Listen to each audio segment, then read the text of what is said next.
আল্লাহ তাআলা বলেন ওয়ামা আনফাকতুম মিন শাইইন ফাহুয়া ইউখলিফুহু ওয়া হুয়া খায়রুর রাসিকিন। যে দান করে, দান করলে যে ঘাটতি হয় আল্লাহ তাআলা এই ঘাটতিটাকে রিপ্লেস করে দেয়, রিপ্লেস করে দেয়। বিষ্ণু ইসা ইসলাম বলেছেন মা নাকাসা মালু আবদিন মিন সাদাকা। চ্যারিটি করলে, দান করলে আল্লাহ তার সম্পদ কখনো কমায় না। প্রতিদিন সকালবেলা দুজন ফেরেশতা নেমে বলতে থাকে আল্লাহুম্মা আ'তি মুনফিকান খালাফা, আল্লাহুম্মা আ'তি মুমসিকান চালাফা।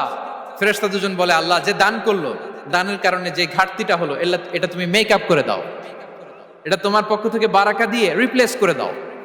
আর যে ধরে রাখলো, কৃপণতা করলো, ওর সম্পদকে আল্লাহ তুমি ধ্বংস করে দাও। ওয়াল ইয়াদু বিল্লাহ। আমরা যেন দান করি। এরপরে বিষ্ণু ইসা ইসলাম বলেছেন বেশি বেশি হজ উমরা করলে, বেশি বেশি যদি কারো সাধ্য থাকে, ফিনান্সিয়াল ক্যাপাসিটি থাকে, বেশি বেশি হজ উমরা করলে তার রিজিকে বারাকা নেমে আসে। সব শেষে হচ্ছে দোয়া করা।